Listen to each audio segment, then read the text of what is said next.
Hey, what's up, guys? Happy Friday. I hope everyone's having a great week. It's been a long time since I've made a long-winded video, but had some people ask me some questions, especially with regards to like structuring stuff when they go through training, and just wanted to share something that's worked for me over the course of this off season so far, and see if there's a way that you can like implement the adaptations that you're trying to make while also going through a full-blown high-intent bullpen. So a reason why I've come to this is I'm a big fan of powerlifting. Have been for a good handful of years now, and one of the biggest influences into my journey is Matt Wenning. Matt Wenning is a several-time world record holder in powerlifting. He was in left side barbell.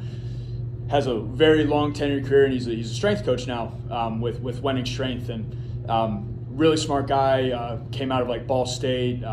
Really good follow on YouTube if you get the chance. But one thing that he developed for his athletes or clients when they were to warm up is go through a Wenning warm up, as he would coin it, and it was always super lightweight, 30 to 40% of your max, at the most. And it would be 4 sets of 25, and one of the 3 exercises would be working on the flat out motor pattern of the lift.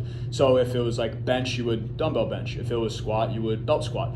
If you were deadlifting, you would do kettlebell swings or 45-degree extensions, whatever have you. And then something that really clicked for me is the 2 following exercises were weaknesses to the lift itself. So for a bench, it'd be stabilizing your back or your triceps, or with squat it'd be hamstrings, or with deadlift it could be lower back. You could switch up the stuff, but regardless, you're working on 2 different weaknesses while also grooving out the motor pattern for the lift. And it got me thinking, well, can we take the same principles and bring it into a bullpen setting in a sense, right? We're not necessarily lifting, but we're focusing on weaknesses before we go super high intent. So the way I normally see guys go through bullpens is they'll warm up, and then it always takes them a solid 10, 12, 15 throws to get to their 100% before the full-blown bullpen starts. So I structured it in 5, 5, and 5, and I would be looking for guys to give this a try, see what you think. When it comes to you start touching the mound and you're working your way up to 100%, I challenge you to go through 5 throws working on a weakness that you've been working on over the course of this off season, a second weakness in the following 5 throws, or some sort of rhythm and timing drill. And then lastly, you blend the 2 together in your traditional motion, and then you crank it up to 100% for high effort. So we can coin it whatever we want, but let's treat it or at least let's give it an example.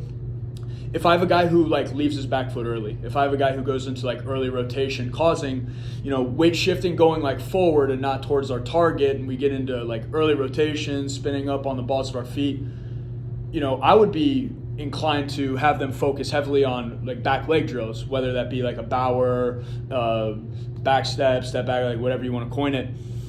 Let's have that for the first 5 throws to focus on the weakness at hand.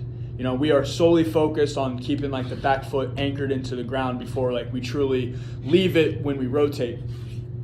The second one, if it doesn't include a second back leg exercise, we could do some sort of rhythm and timing. And one thing that I've been incorporating is what we call Strowman's.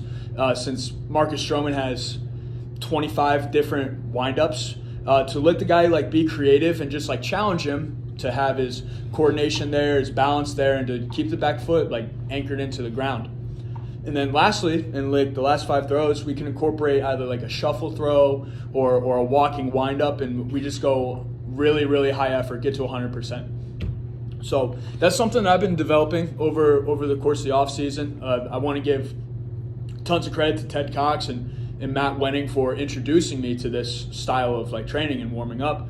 And I just wanted to kind of bridge it with baseball. So treat it 5 throws focusing on weakness 1. The next 5 throws to either be focused on weakness 2 or some sort of rhythm and timing drill. And then the last 5 throws would be blending everything together at super high effort. Let me know what you guys think.